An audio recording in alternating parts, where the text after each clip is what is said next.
The great hall has never been so silent. She remembers noise from before, the kind that used to swallow her whole in crowds like this one, the kind that made her feel small and forgettable and easy to leave. But this silence is different.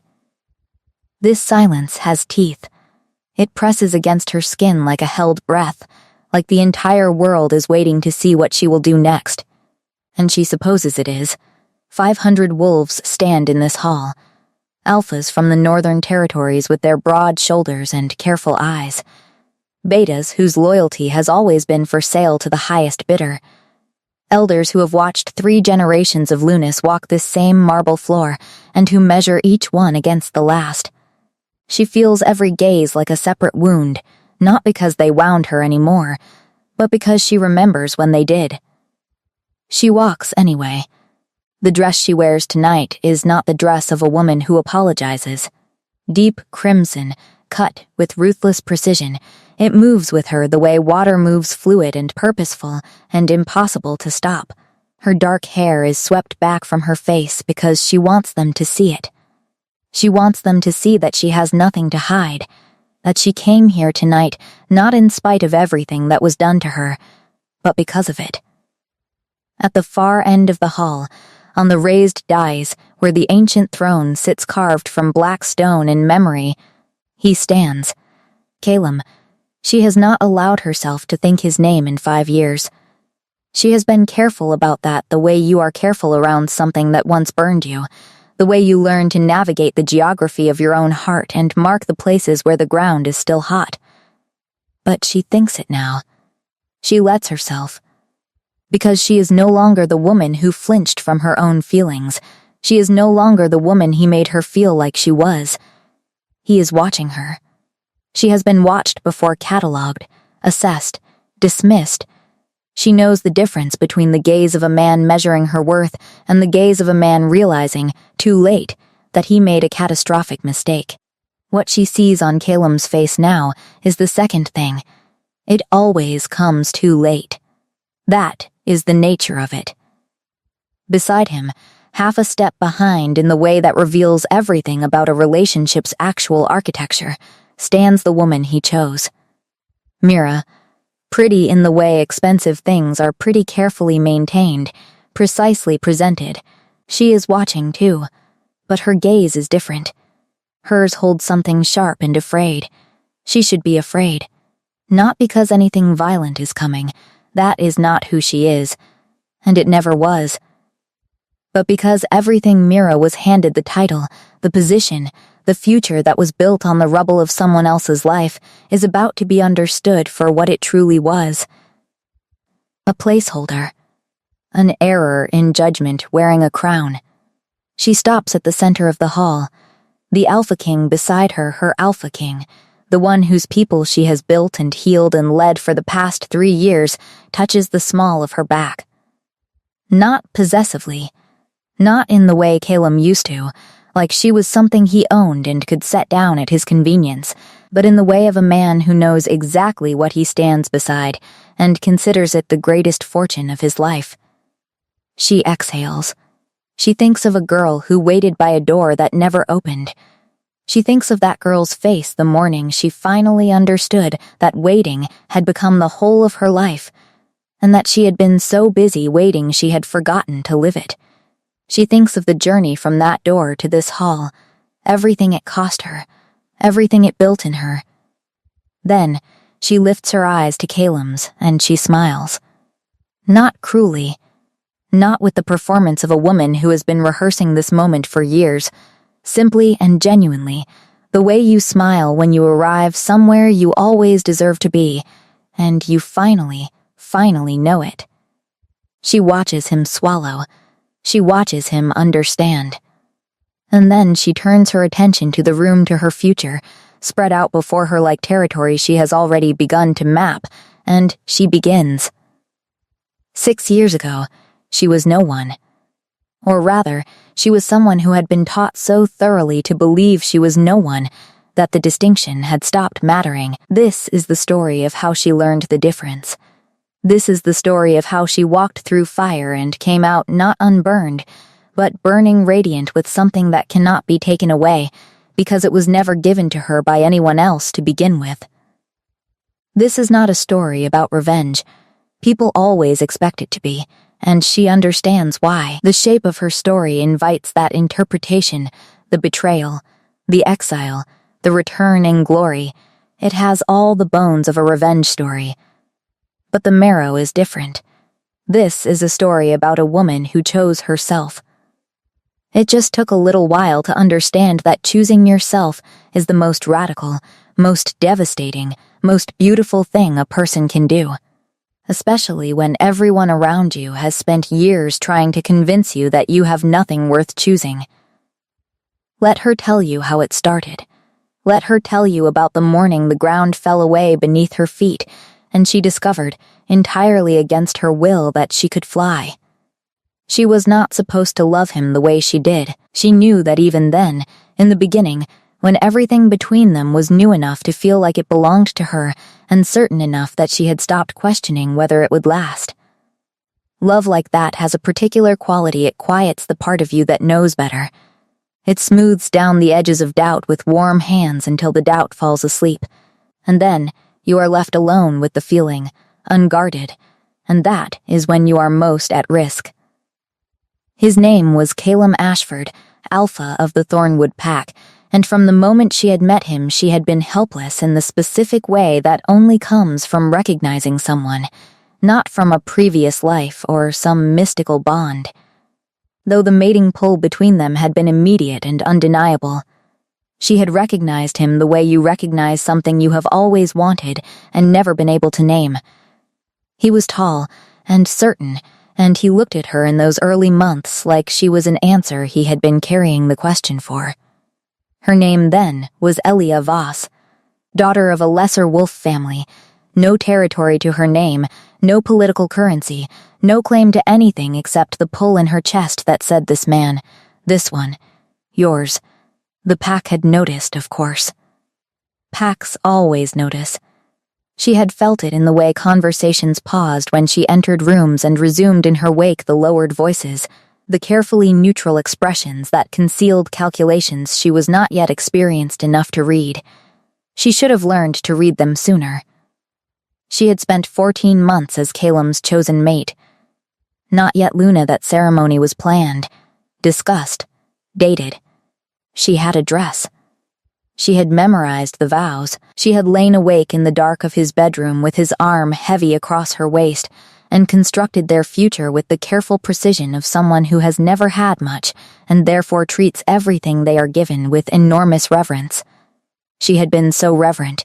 She had been so careful. She had given him everything. She had not performed everything, not strategically allocated her affections for maximum return, but genuinely, entirely given. Her time, her loyalty, her counsel when he asked for it, and her silence when he needed that instead. She had learned the geography of his moods, the way his jaw tightened when he was suppressing frustration, the particular quality of his silence when something had gone wrong with the pack's eastern borders. She had made herself essential in 100 quiet ways and told herself that being essential was the same as being chosen. It is not the same.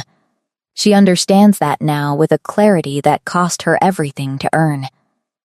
Being necessary is not the same as being wanted. Being depended upon is not the same as being loved. And being someone's most reliable thing is dangerously, heartbreakingly different from being their most precious thing. She learned this on a Tuesday in late autumn when the leaves had turned and the air had gone sharp with the first real cold of the season. She remembered it was Tuesday because she had been in the middle of organizing the quarterly meeting between Calum and the neighboring pack betas, a task he had handed her 3 months ago because, he said, "You're better with people than I am." She had taken it as a compliment.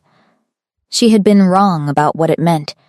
She walked into his study to confirm the meeting arrangements and found him standing at the window with his back to her and a particular quality of stillness about his shoulders that she had never seen before. It was the stillness of someone who has made a decision. She felt it before she understood it, a drop in temperature that had nothing to do with the season, a shift in the air between them. "Aaliyah," he said.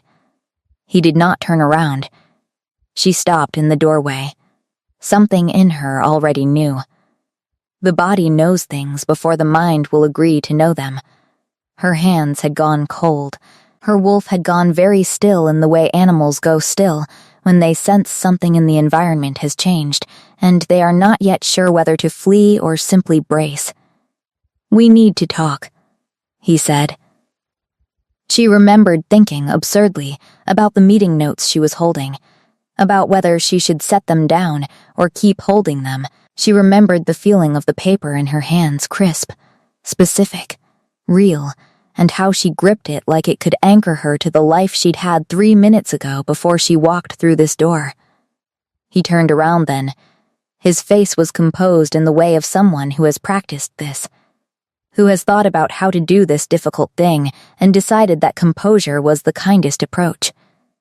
She had always admired his composure. She found, in that moment, that she hated it. "There is something I should have said earlier," he told her. His voice was measured and reasonable, and it destroyed her. "I have been unfair to you by waiting this long, and I am sorry for that." She did not speak. She found she had nothing that would fit through the narrowing in her throat. "I have feelings for someone else." He said it simply, the way you say a terrible thing when you have convinced yourself that simplicity is mercy. "Mira Hale has been something between us for some time. I thought what we had was enough too, but it isn't." She stood very still. She thought about the dress, the vows she had memorized, the 14 months, the way he had looked at her in the beginning like she was an answer. "How long?" she said at last. Her voice came out steadier than she deserved. His jaw tightened. That answer was its own answer. "Long enough," she said quietly. He started to speak again, the apology portion, she supposed, the part where he would explain that this was not about her worth, that she was wonderful, that any man would be fortunate. She had heard versions of this speech before, from smaller betrayals in smaller lives, and she knew that it was designed to make the person giving it feel better, not the person receiving it. She set the meeting notes down on his desk with great care. Then, she left. She did not run. She walked. She walked through the pack house with her back straight and her face composed and her wolf screaming in her chest like something caged. And she walked out the front door and down the gravel path and through the gate. And then she walked until the buildings were behind her and she was alone in the tree line, and the cold was very real against her face. Then she stopped walking, and she understood that her life, as she had known it, was over. She stayed with her Aunt Dora for the first month. This was not a dignified arrangement, and she was not in a dignified state, but Dora was the kind of woman who had survived enough of her own wreckage to know that dignity was not what a person needed in the first weeks of grief. What they needed was soup and honest company, and someone who would not pretend that things were fine when they very clearly were not. Dora lived 40 minutes east of Thornwood Territory, in a small stone house at the edge of the Ferncliff Pack's southern boundary. She was not a high-ranking wolf, a Delta by position, a librarian by profession, an observer by nature. She had quick, dark eyes that missed nothing, and a gift for silence that was never uncomfortable. She had been her mother's younger sister, and she had outlasted everyone on that side of the family, and she was, at the time, the only person Aaliyah trusted not to make her feel small for what had happened to her. The first thing Dora said when she opened the door and saw her was, "Come in, I'll put the kettle on." Nothing else. No questions, no expressions of outrage on her behalf, no declarations about what kind of man Calum Ashford was or wasn't. Just the kettle and the sitting room and the particular mercy of not having to explain yourself to someone who already understands. She spent the first week doing very little. She slept more than she ever had, which surprised her. She had expected insomnia, had prepared for the long hostile nights of the abandoned. Instead, she slept deeply and without dreams and woke each morning into 3 seconds of blank peace before remembering. Those 3 seconds became something she tracked carefully, a measure of her progress. By the 3rd week, they had stretched to 7. By the end of the month, they were almost 12, and she had started to understand that healing was not the dramatic event she had always imagined it to be. It was this seconds added to seconds, the slow arithmetic of recovery. She was not, however, passive. She had never been passive, even when she appeared to be. Calum had sometimes mistaken her stillness for passivity, her composure for absence of feeling. It was one of his fundamental errors, and one she had spent too long trying to correct from the inside rather than simply walking away from. Now, with the specific clarity that comes from having nothing left to lose, she used that stillness for herself. She thought carefully about who she was outside of him. This required more excavation than she had expected. 14 months with a person of Calum's gravity had a way of reshaping you around them, not viciously, not intentionally, but gravity is gravity. You find yourself oriented toward it. She had opinions she'd stopped expressing because they complicated things. She had skills she'd quietly subordinated to his needs. She had been so busy being his that she had misplaced the edges of herself. She found them again, slowly, the way you find things in a dim room. You don't rush, you let your eyes adjust. She had always been good with pack systems structures, alliances, the political machinery that kept large groups of wolves from tearing each other apart. Calum had seen it, had used it, had thanked her for it privately while rarely acknowledging it publicly. She had a precision with people that was separate from warmth. She understood what they needed, what they feared, what they would trade and what they would not. She had spent her time with Calum applying this skill to his benefit. Now, she considered what it might look like to apply it to her own. Dora's connections in the Ferncliff pack proved useful. Nothing political. Dora was careful about that, careful about not drawing attention, careful the way women in peripheral positions learn to be careful. But she knew people, and people trusted her, and through that quiet network, Aaliyah began to hear about opportunities. The one that mattered came in her 7th week. There was a pack to the North 3 territories north, which meant far enough that the name Thornwood carried no weight, and the name Calum Ashford even less. The Greymore pack. Large, old, internally stable in the way that packs with strong beta systems tend to be. Their alpha, Aldrich Kane, was known as a pragmatist, a man who made decisions based on evidence rather than instinct, which in the politics of wolf packs was either a great strength or a slow vulnerability, depending on what the evidence available to him looked like. He was looking for a senior counsel. Not a title, not a formal pack role. A counsel, someone to advise on inter-pack relations, to manage diplomatic correspondence, to be in rooms where things were decided, and to help ensure the things decided were intelligent ones. Dora looked at her across the kitchen table and said, "You could do that." She said, "I know," Dora said. "The question is whether you're ready." She thought about it honestly. She was not healed. She understood by then that healing and readiness are separate conditions, that you do not need to be whole to begin moving. You just need to be moving in the right direction with enough of yourself intact to navigate. She had enough. She could feel it, that specific solidity that comes back in pieces, not a single dramatic moment of being okay again, but a morning here where you ate breakfast without thinking about him, an afternoon where you solved a problem and felt the satisfaction of it without immediately wanting to tell him. "I'm ready to work," she said finally. "The rest I'll figure out as I go." Dora nodded as if this was exactly the right answer, which she supposed it was. She wrote the letter to Aldrich Kane's office herself. No embellishment, no performance. She laid out her skills with the same precision she would have used to lay out a political document. Factual and direct, and exactly as long as it needed to be. She listed what she knew, what she had done, what she was capable of. She did not mention Calum. She did not explain why she was where she was, or construct a narrative to make herself sympathetic. She simply presented herself as she was, and trusted that it would be enough. 3 weeks later, she was in a car moving north with 2 bags, a cold travel cup of Dora's tea, and the particular feeling of someone who has stepped off solid ground and not yet located what they are going to land on. She was afraid. She was also more herself than she had been in over a year. Both of these things were true at the same time, and she was beginning to understand, in the way you understand things that cost you, that this is usually how it goes when you are moving toward something real. The Greymore Pack territories were beautiful in a way she had not expected. She had grown up in softer landscapes, rolling land, managed forests, the kind of countryside that had been shaped by human hands over generations until the wildness was scenic rather than actual. Greymore was different. The land here was old in a way that had not been argued with.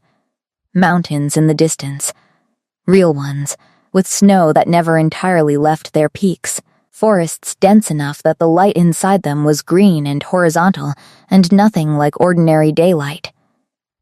Rivers that moved fast and dark and did not apologize for it. She found herself breathing differently within a day of arriving. Aldrich Kane was not what she had built from his reputation. She had assembled him in her mind as cold, methodical, the kind of pragmatism that presents as absence of personality. In person, he was warm in a contained way, the warmth of a man who has learned to be careful with it, not the warmth of a man who doesn't have it. He was perhaps 15 years older than her, with gray beginning at his temples and the particular stillness of someone who had been in enough rooms where things went wrong to have stopped being surprised by it. He shook her hand when she arrived. Not the formal pack greeting, the human gesture, direct and specific. He said, "I read your letter 3 times. I don't read most letters once," she said. "Then we're already off to a reasonable start." Something in his expression shifted, not a smile exactly, but the precondition of one. He showed her around himself rather than delegating it, which told her something important about how he understood leadership. He introduced her to his beta, a steady woman named Cress whose handshake was like a political statement. He showed her the council chambers, the correspondence room, the territories map that took up most of one wall in his study. He pointed to the places where problems lived. "This is not a happy situation," he told her, indicating the eastern boundary. 3 packs disputing the river access. It's been quiet for 18 months, but quiet isn't resolved. She looked at the map. She already knew what she was seeing. She had dealt with resource disputes in Thornwood, had watched Calm handle them badly, and had privately known exactly why they were being handled badly and what a better approach would look like. She had never said so. She said so now. "The dispute isn't really about the river," she told Aldrich. "It's about which pack gets to feel like they won. If you can structure the agreement so all 3 walk away with something they can present to their own people as a victory, the actual resource division almost doesn't matter. People accept less than they wanted if they can call it what they wanted." Aldrich looked at her for a moment. Then he said, "All right. What do you need to start?" That was how it began, not dramatically, not with the feeling of a turning point, but with the quiet click of 2 competent people recognizing each other and deciding to be useful. She had expected to spend her first months proving herself in the painstaking way of someone who arrives without credentials. She found instead that credentials are sometimes beside the point. What people in positions of actual responsibility need from the people they bring close is not a list of accomplishments. It is the feeling, confirmed quickly and repeatedly, that this person's judgment is sound, that they can be handed a problem and trusted to think about it honestly rather than strategically. She was honest. She had always been honest, perhaps to a fault. She had softened it, for Calum learned to frame things carefully, to choose her moments, to let some truths go unspoken, because speaking them would cost more than they were worth in that context. Here she did not soften anything. She said what she saw. She said when she thought something was a mistake, and she said why. She was not unkind about it, but she was not managing anyone's feelings at the expense of the truth. It turned out this was uncommon enough to be remarkable. By the end of her second month, she had resolved the Eastern River dispute through exactly the framework she had described on her first day 3 meetings, 3 carefully constructed agreements, 3 packs who walked away feeling they had won something meaningful.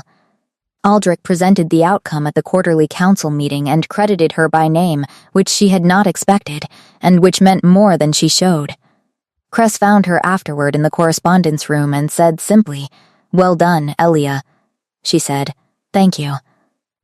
Cress said, "He doesn't credit people who don't deserve it, just so you know where you stand." She understood. She was beginning to understand a great many things about where she stood, now that she was no longer standing in the shadow of someone else's potential. She still thought about Calum. She would not pretend otherwise. Grief is not linear, and it is not obedient, and it does not time itself politely to your schedule. It came in the gaps, the quiet evenings, the particular quality of light in early morning, the moments when something went well, and the first instinct was the old one, to want to tell him. She let herself feel it when it came because she had tried suppression and knew where that led, and she let it pass when it was ready to pass, and she did not punish herself for the timeline. What she did not do was let it stop her.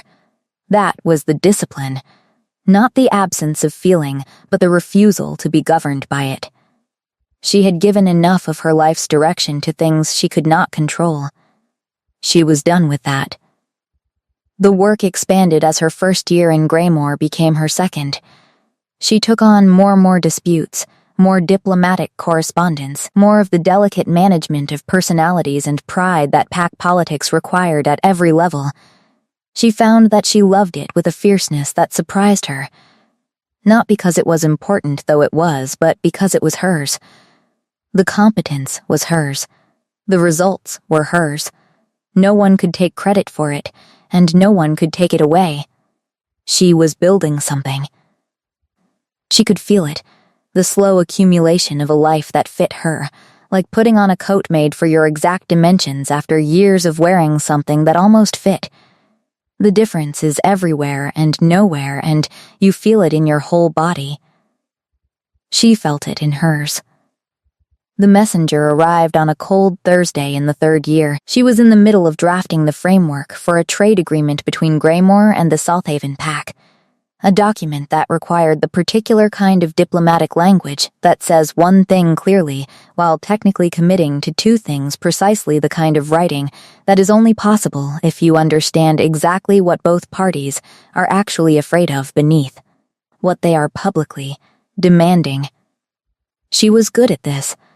She had come to understand that she was, in fact, exceptional at it, and she had reached the point in her relationship with her own abilities where she could acknowledge that without performing false modesty or the opposite. The messenger was a young wolf from the Ironspire pack. She did not know much about Ironspire, which was itself interesting. They were east, significant in size, historically private in the way of packs that have enough internal strength to manage without alliances they consider unnecessary. Their alpha had a reputation, formidable, deliberate, not cruel but uncompromising in the way of someone who has thought carefully about their own principles and decided to commit to them. His name was Roran Vale, Alpha King by title, the designation given, among packs that observe the old hierarchies, to an alpha whose territory and influence extended beyond a single pack into a kind of sovereign governance over a wider region. There were 3 Alpha Kings in the territories she now knew well. She had corresponded with 2 of them. She had never needed to deal with Ironspire. The message was simple and completely unexpected. Alpha King Roran Vale requested her presence at his seat for a consultation regarding the northern border consolidation, a project she had heard about in broad strokes, the kind of large-scale interpack negotiation that happened once in a generation and reshaped the map when it was done. He had, apparently, heard about the river dispute resolution. He had, apparently, asked several people to recommend someone for the consultation and received the same name from 3 separate sources without prompting. Her name. She read the message twice. Then, she set it down and sat quietly for a moment, with the specific feeling of understanding that something is about to change, not foreboding, not excitement exactly, but the quality of attention that comes when you recognize a significant moment before you have any information about where it leads. She told Aldrich.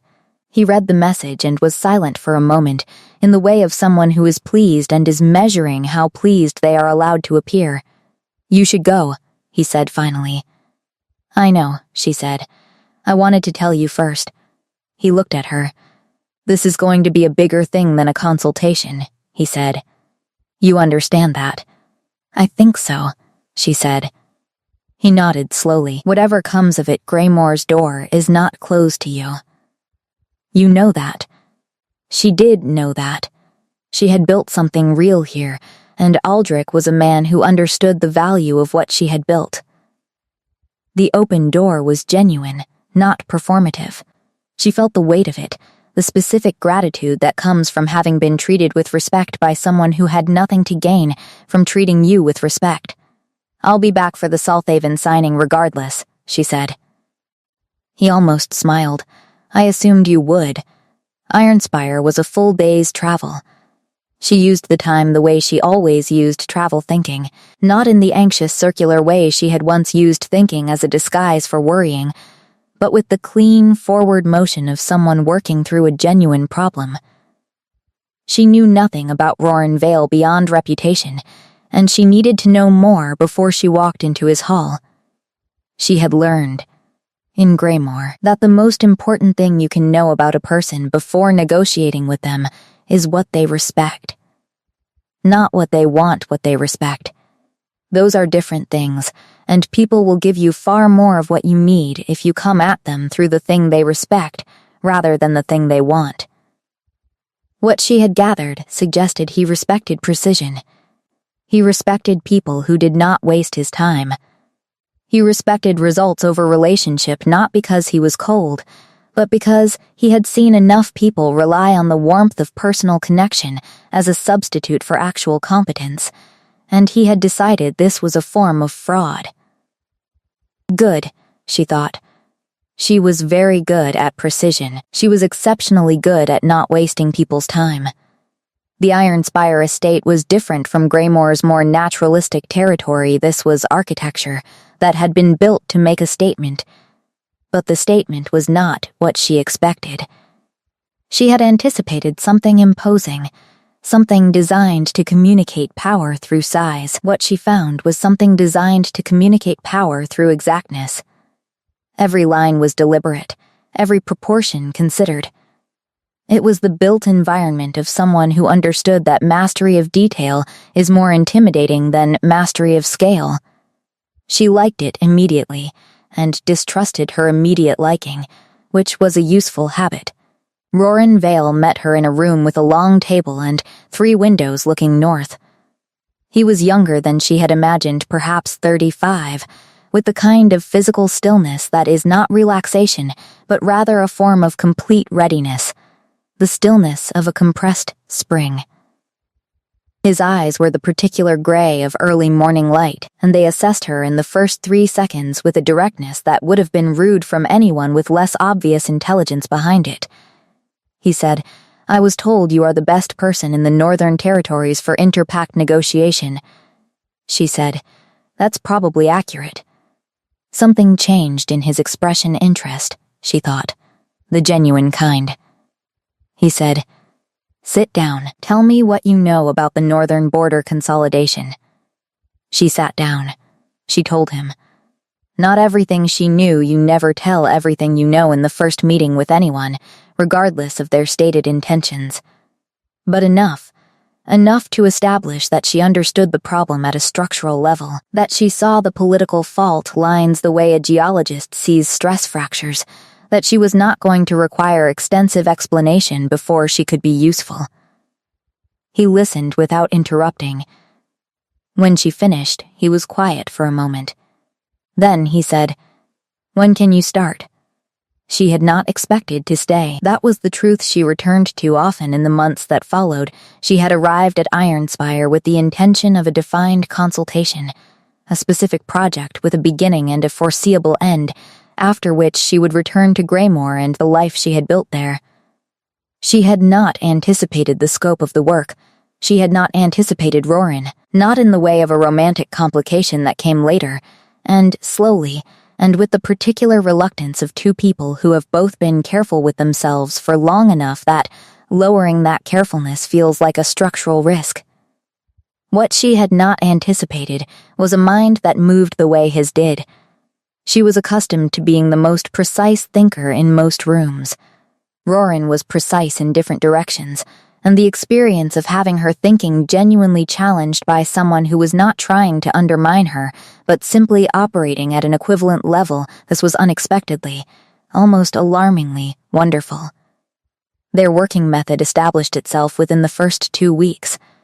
She mapped the political landscape, who held what, who wanted what, who would trade which position for which assurance, where the real friction was beneath the stated positions. He made the decisions. Not carelessly, he questioned everything she gave him, tested the framework from multiple angles, asked the kinds of questions that revealed he was thinking 3 moves ahead, but he decided. He did not defer the way Colombe had sometimes deferred to her competence while resenting it. He engaged with her analysis as what it was information, and he processed it through his own judgment, and he decided. It was an extraordinary experience, being useful to someone who didn't need you to be smaller in order to use you. The northern border consolidation took 8 months.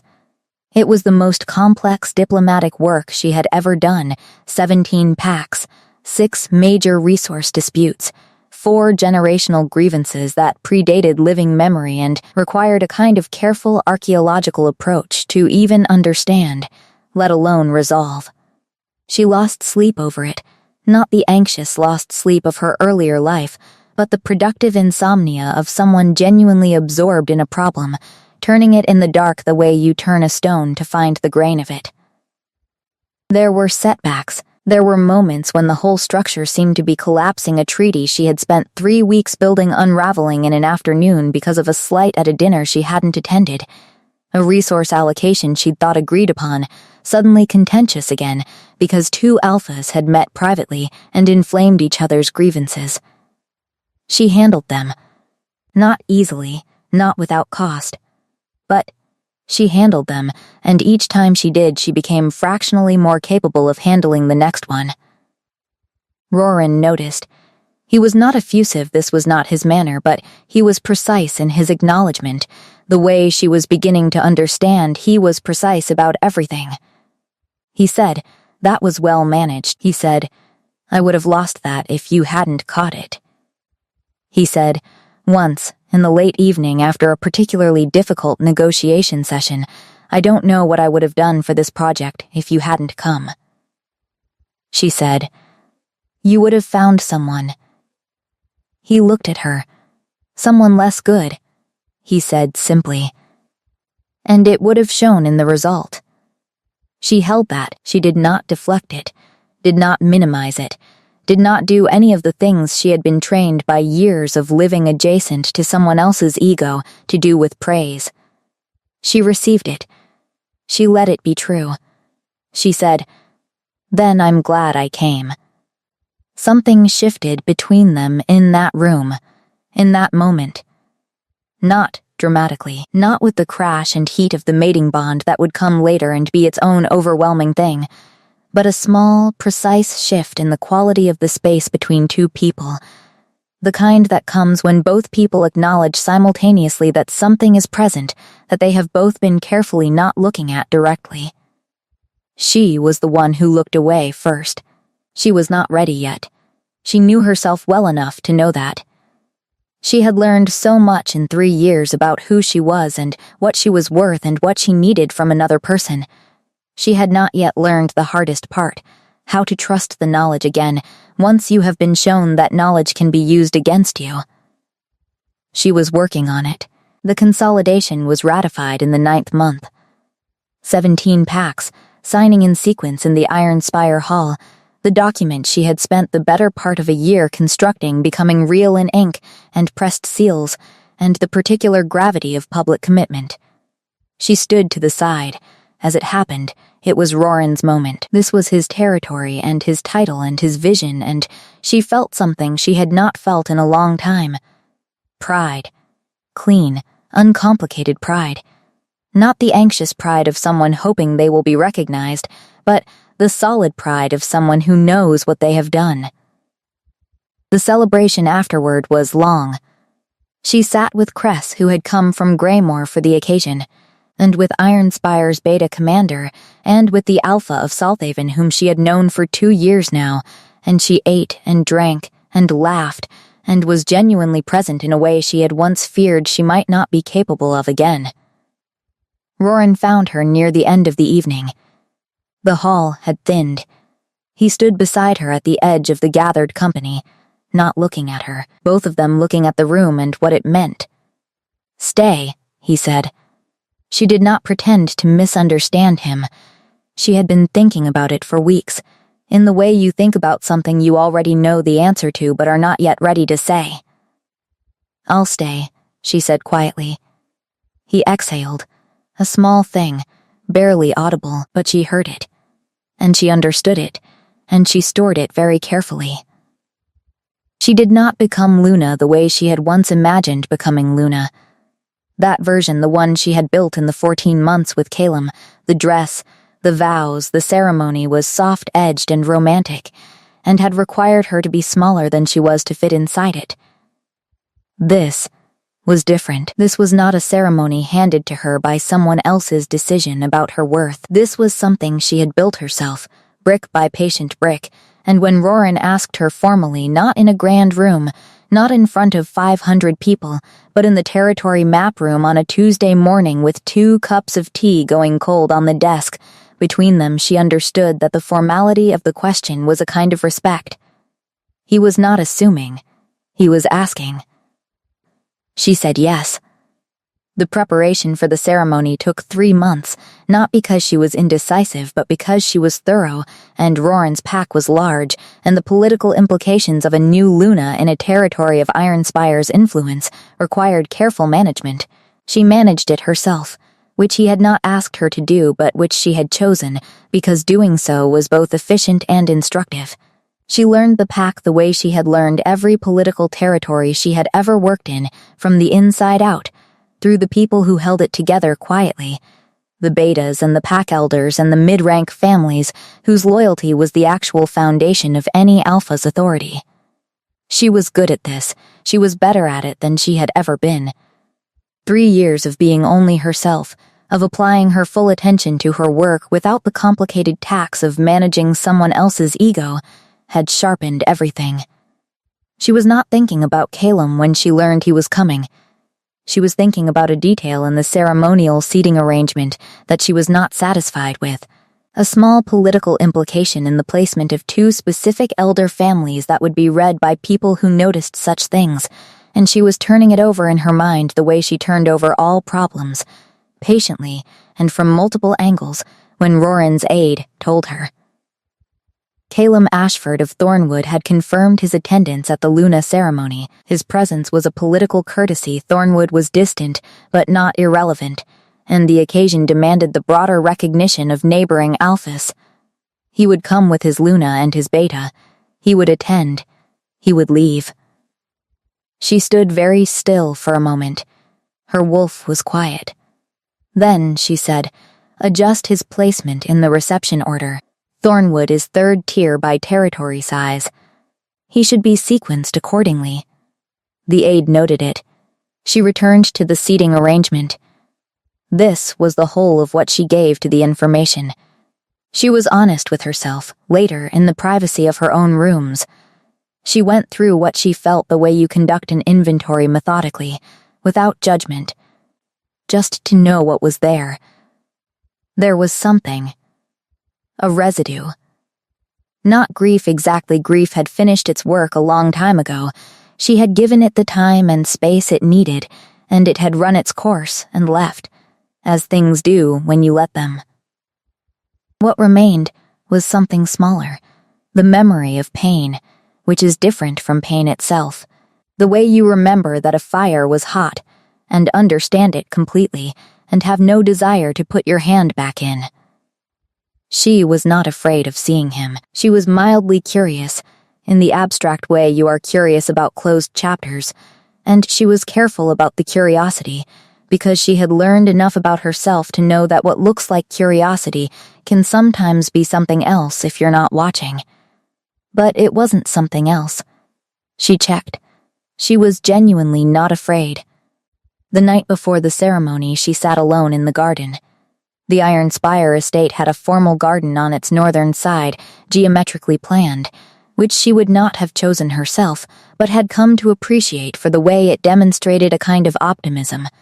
The idea that wildness could be given structure without losing its nature, that discipline and life could coexist. She sat in the garden, and she thought about the path from there to here, the full arc of it, the girl at the door who waited, and the woman who had stopped waiting and learned to walk. She thought about everything she had built. Not in the possessive, defensive way of someone afraid of losing it, but in the way of someone taking stock before a significant moment. She thought about Dora's kitchen and Aldrich's map room and the river dispute, and the 8 months of the border consolidation and Roran's exhale in the evening after the ratification. She thought about the seconds that had grown from 3 to 12, and from 12 to the place where she no longer counted them because she no longer needed to. She thought, I am exactly where I should be. This was not something she had ever thought before, not with conviction, not without the underneath note of qualification almost. Probably, I think so. She thought it now, and it was simply true, and the simplicity of it was its own extraordinary thing. She went inside. She slept deeply and without dreams. In the morning she dressed in the crimson that had been made specifically for her, cut with the precision of something designed to be unmistakable, and she let her hair be arranged back from her face because she wanted people to be able to see it clearly. She wanted to be seen. Not in the desperate way of someone who fears invisibility, in the quiet, powerful way of someone who has decided that they are worth seeing and has stopped apologizing for knowing it. She walked to the ceremony hall. Roran met her at the entrance. He looked at her the way she recognized it, though she had only seen it rarely, and had sometimes convinced herself she'd imagined it the way a man looks at the thing he considers himself most fortunate in the world to be standing beside. Not worship, not the projection of an ideal, something quieter and truer. Recognition. She took his hand. They walked in together. She saw him almost immediately. This was partly the sharpness of wolf senses. She would have detected his scent in any room without looking, the way you know without looking when a door has been opened behind you. But it was also that she had been prepared. She had placed him in the third-tier reception sequence. She had seen the seating chart. She had given herself the information so that the moment of first sight would not be a surprise, but simply the confirmation of something she had already organized her mind around. Still, there is knowing a thing. And then, there is the thing. He stood with his Luna, with Mira, near the eastern edge of the gathered company. He was exactly as she remembered him physically, tall, broad-shouldered, that specific quality of contained power that she had once found magnetic and now observed the way you observe the weather. As a condition, a fact about the environment, relevant but not personal, he had not seen her yet. Or rather, she corrected herself, watching his head turn, watching the moment his nose would have told him something his eyes hadn't caught, yet he had not seen her clearly. She watched it happen. The moment his gaze found her. She had wondered, privately, what she would feel in this moment. She had imagined many versions of it over the years, in the early months when imagination had been both comfort and torment, and she had not yet learned to govern what she let herself dwell on. She had imagined triumph, and she had imagined grief, and she had imagined a kind of furious satisfaction, and she had imagined the terrible possibility of still feeling something that would unmake everything she had built. What she felt was very simple. nothing that required recovery from. The nothing was not emptiness. It was not the nothing of absence or damage. It was the nothing of resolution, the feeling of a question that no longer requires an answer, because you have moved so entirely past the needing of it that the question itself has become irrelevant. She looked at him across the hall, and she felt that, and she breathed evenly, and she returned her attention to the people directly in front of her who mattered to her actual life. Mira had seen her. She felt it, the quality of attention from that direction, the particular alertness of someone taking measure. She did not look. She had nothing to prove to Mira, and nothing to say to her, and nothing to take from her. Whatever Mira was managing, she was welcome to manage it. The ceremony proceeded exactly as she had planned it. This was satisfying in the clean, functional way that well-managed things are satisfying, not because everything going to plan is exciting, but because it means the planning was good, and the execution was careful, and the result reflects the quality of the work. She was aware, throughout, of Roran's hand warm against hers, of the specific gravity of the vows they exchanged, of the way the pack's collective attention settled into something that felt like agreement, like recognition of something right. She thought, this is mine, not in the proprietary sense of something taken or competed for, in the deep, quiet sense of something that genuinely belongs. The reception afterward moved the way large political gatherings move in currents and eddies, with the specific social physics of a room full of people who are simultaneously celebrating and calculating. She worked the room with the ease of 3 years of practice, which had themselves built on many years of watching and waiting and learning. She knew which conversations mattered most, and attended to them. She knew which personalities required careful handling, and handled them. She was gracious and specific and present, which is all anyone can be asked to be in a room full of 500 people with 500 different agendas. She was in a conversation with 2 pack elders about the Northern Consolidation's effects on inter-pack education agreements when she felt the specific alteration in the air that told her the moment was coming. She concluded the conversation with precision, genuine conclusion, not cutting it short, and then she turned. Calum was standing 10 feet away. He had clearly been waiting for a moment. His expression held the particular arrangement of a man who has been rehearsing something and is now confronted with the reality that what he rehearsed does not feel adequate. She let him come to her. He stopped at a socially appropriate distance. His scent was the same as she remembered. It meant nothing to her except as data point. His face was the same as she remembered and slightly older, and he wore the look of someone who had only recently, standing in this room looking at what she had built, fully understood the magnitude of what he had set down. "Luna, Elia," he said. His voice was careful. "Congratulations, Alpha Calum." She inclined her head. "Thank you for making the trip." He was quiet for a moment. Then, "You look well." She considered a number of responses. She selected honesty, which was her habit and had never let her down. "I am well," she said simply. He held her gaze in a way that told her he was trying to communicate something he hadn't found words for. She gave him a moment with it, not unkindly. She was not cruel. She had never wanted to be cruel to him, even when cruelty might have felt warranted. She just didn't have room for it. "I should have," he started. She stopped him gently. "We made the choices we made. They brought us both here." He seemed to hear this. His expression shifted through something she recognized as understanding, real understanding, not performance, and then settled into something quieter. "I hope it's a good life," he said finally. He meant it. She could hear that he meant it. "I know it is," she said. She looked at him and smiled. Not for his benefit, not as performance or punctuation. She smiled because she was genuinely, completely fine, and the genuineness of it was visible enough that she watched him see it, and she watched him understand that this particular chapter had closed from her side a long time ago and been filled in with so much else that there was no gap left where his name used to be. He nodded once. Then he stepped back and returned to his side of the room. Later, after the guests had gone and the hall had been restored to its quiet and the last candles burned low in their holders, she found herself alone in the map room. This was habit she thought best in here, surrounded by the visual language of territory and distance and the relationships between places. She had come to love maps in her time at Ironspire with the specific love you develop for anything that makes the world comprehensible.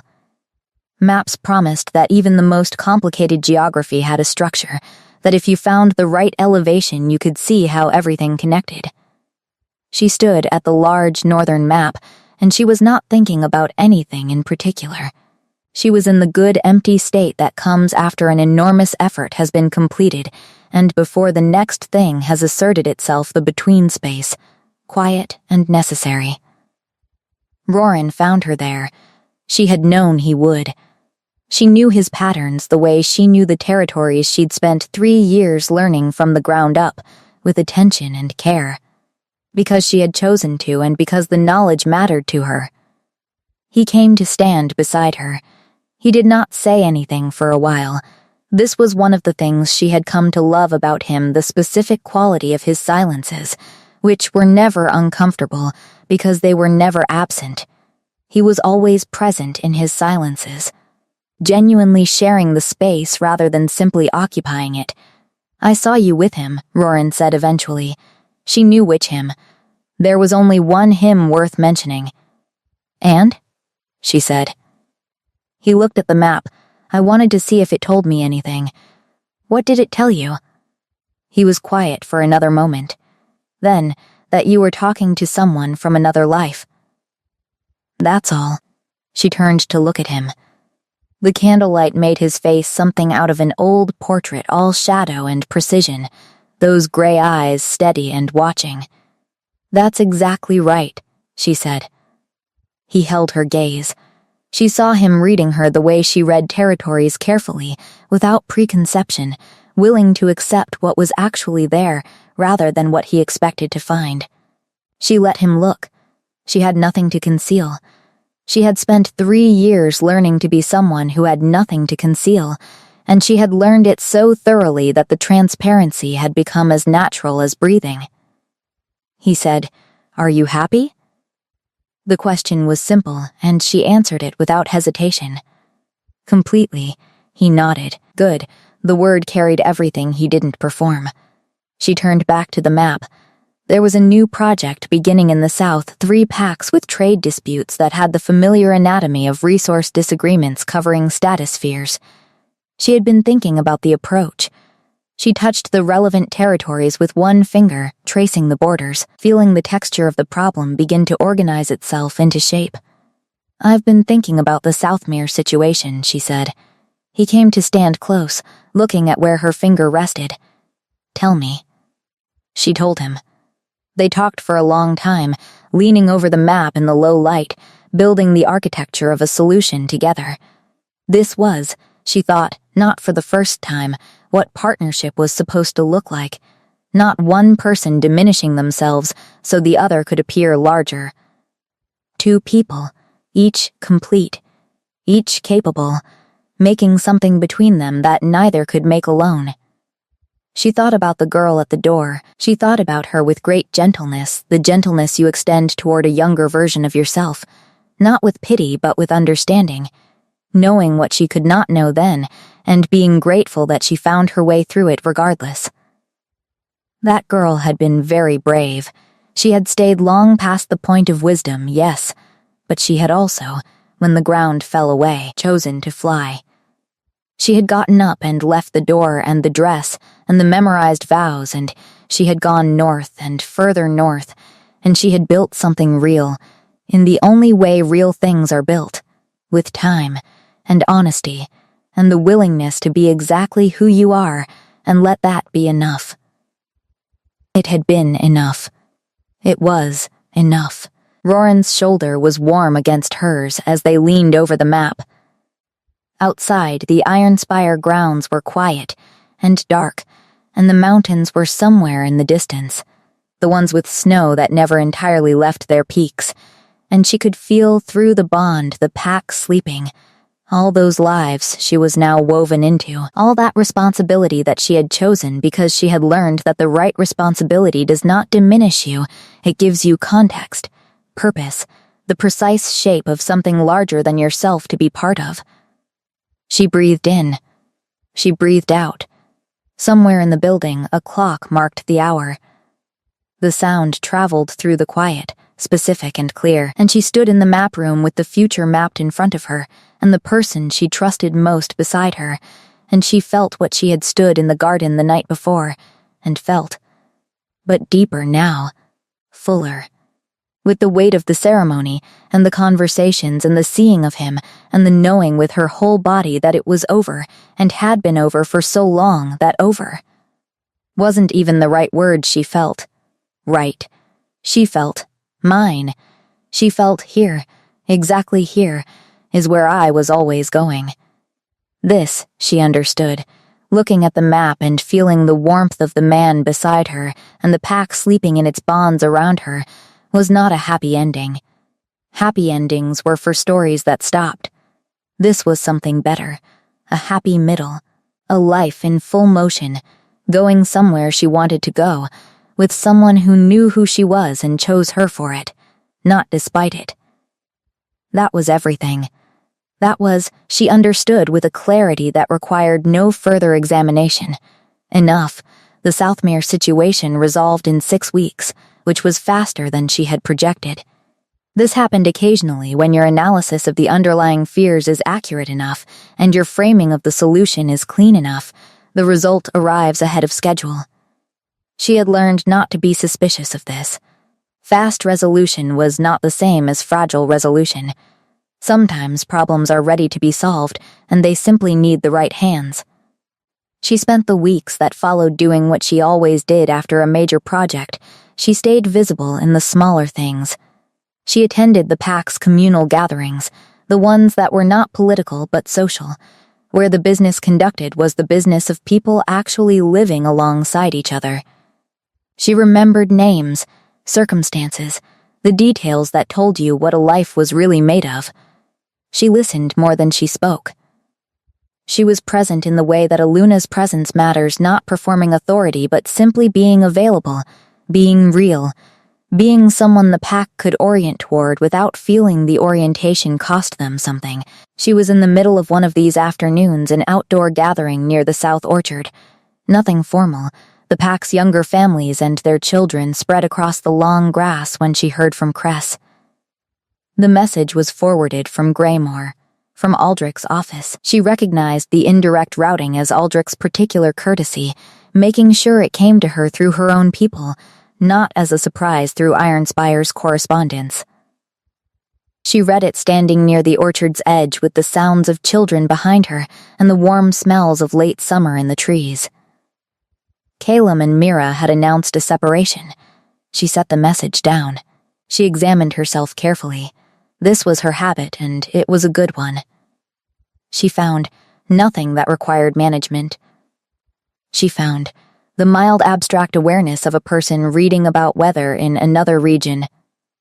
Relevant to note, not personally pressing, and certainly not capable of shifting anything about the landscape she stood in.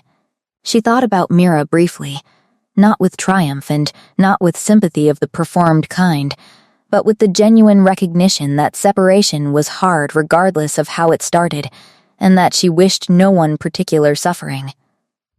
She had been the injured party in a story that did not need to define her, and she had made sure it didn't. And what came after in that story was no longer her chapter to read. She put the message away and returned to the gathering.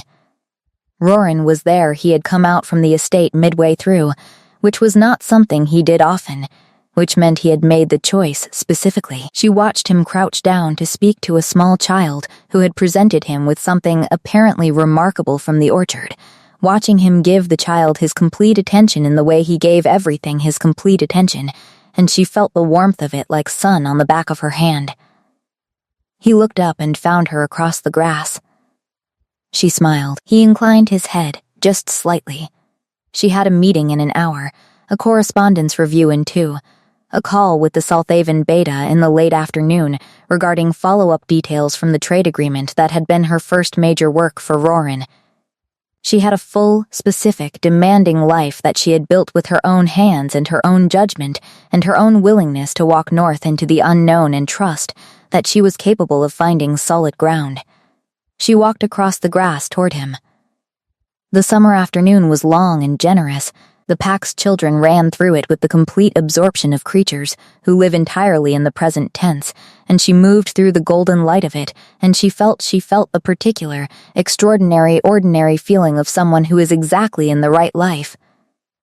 There had been a door she waited at for far too long. There had been a morning when the ground fell away. There had been a drive north with 2 bags and a cold cup of tea and the terrifying freedom of a life with nothing yet decided.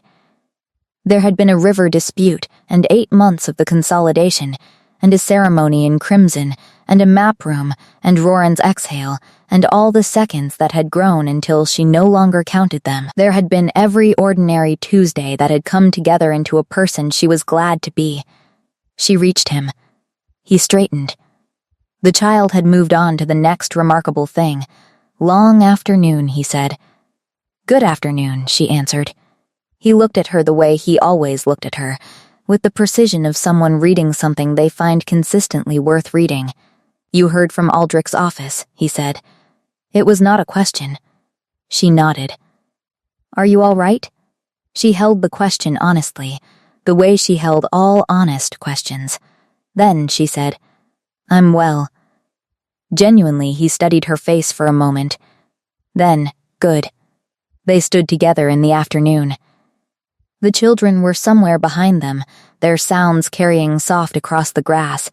The orchard smelled of warm fruit and dry leaves, and the particular sweetness of summer knowing it will end and offering everything generously in the meantime. She thought of the prologue to her own story often in the months that followed, not with nostalgia, not with the ache of wanting to return, but with the specific appreciation you develop for a beginning once you understand what it was beginning.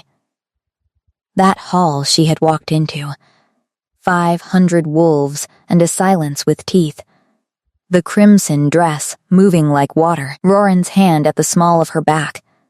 She had smiled at Calum across that hall, and the smile had meant something real. Not closure in the dramatic sense. Closure is a concept invented to make grief feel like it has a scheduled end, and the truth is more gradual and more interesting than that. What the smile had meant was simpler. She was fine. She was better than fine.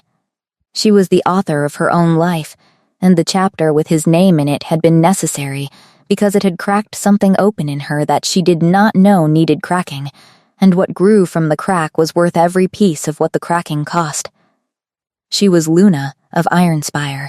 This was a fact she lived inside every day and still found remarkable, not because she doubted she deserved it. She had moved past that particular form of self-diminishment, but because it was large and real, and she had built the path to it entirely herself. No one had handed it to her. No one had chosen her for it because she was convenient, or because she fit a required shape. Roran had asked her to stay because she was exceptional at what she did, and because between 2 people who had both learned to be careful about who they let in, there had been a recognition that felt like the rarest thing, someone meeting you at your actual level and choosing you there. She governed beside him the way she had always believed governing should work, as a partnership of distinct and complete people, each bringing what they were strongest in, each trusting the other's judgment in the places where that judgment was clearest. She handled the diplomatic architecture. He made the structural decisions. They argued about strategy with the vigorous honesty of 2 people who respected each other enough not to perform agreement, and they were almost always better for the argument. She had not stopped learning. This was important to her, the continuing of it. She had seen what stagnation did to people who were intelligent and capable, and had stopped being challenged, had watched them turn inward and grow small in the specific way of talent unused. She did not intend to grow small. She was always looking for the next thing that was beyond her current reach. Not because she was unsatisfied, but because she understood that growth was not a phase you completed and then rested from. It was the condition of being fully alive. Her Aunt Dora visited in the autumn of her second year as Luna. She stayed for a week in the East Wing, with her quick, dark eyes and her gift for silence, and her ability to make a cup of tea feel like being held. She walked the Ironspire Gardens with her every morning, and she said very little, and so did she, and it was exactly what both of them needed. On the last morning, standing at the gate where the formal garden gave way to the wilder land beyond, Dora looked at her for a long time. Then she said, "You found it." She did not ask what she meant. She knew. She had been found it for long enough now that she no longer had to keep checking. "I found it," she said. Dora nodded. "Your mother would have been very pleased," she said. And that was all she said, and it was exactly enough. She thought about her mother, sometimes a woman who had also known what it was to be underestimated, who had also learned to build her life from the inside out rather than waiting for permission from the outside. She wished she could tell her. She hoped, in the way of people who find themselves thinking of the dead with love that has nowhere to go, that somehow knowing found its way across whatever distance it needed to cross. Roran gave her a gift this spring after Dora's visit. Not a formal gift, not jewelry or territory or the currency of political affection. He cleared his schedule for 3 days without explanation and drove her to the mountains she had looked at from the estate for 2 years and had never been close enough to actually enter. They camped in the old style, the pack way, without the structures of their daily lives. They ran, both of them in wolf form, through forests where the trees were as old as anything she had ever stood beside, and the silence was the deep living silence of a world that has been itself for long enough to have stopped needing to announce it. She lay in the dark of the third night, and she felt the pack far below, the bond like a low hum at the base of everything, warm and present and hers. She felt Roran asleep beside her, his breathing slow and even, that stillness of his which was never absence but always the deepest form of presence. She felt the mountains above them, indifferent and permanent and beautiful for it. She felt herself complete in the way she had been working toward since the morning she walked away from a closed door and decided, without yet understanding what it would require, to go find out who she was without it. She felt the full continuous thread of it from that morning to this mountain. Every choice, every piece of work, every friendship, every grief processed and set down, every second she had counted, until she stopped needing to count. She thought, "I am here." She thought, "I chose this." She thought, "This is what it feels like to live a life that fits." The mountains were dark and silent and real around her. Somewhere below, 500 wolves slept in the bonds she was woven into. Roran breathed beside her. The stars were the particular stars of high altitude, more of them than you believe possible until you're somewhere dark enough to see. She thought about the girl at the door one last time. She thought about her with love, the complete, uncomplicated love of someone who has come through enough to understand that every step of the path was the path, that nothing was wasted, that the waiting and the leaving and the building and the grieving and the becoming were all the same long, continuous thing moving in one direction. She had walked into fire. She had come out burning. She would keep burning, not with the consuming fire of something destroying itself, but with the steady, generous light of something that has found its right fuel and knows it, and does not doubt it, and gives that light freely, because there is always more where it came from. She closed her eyes. She slept.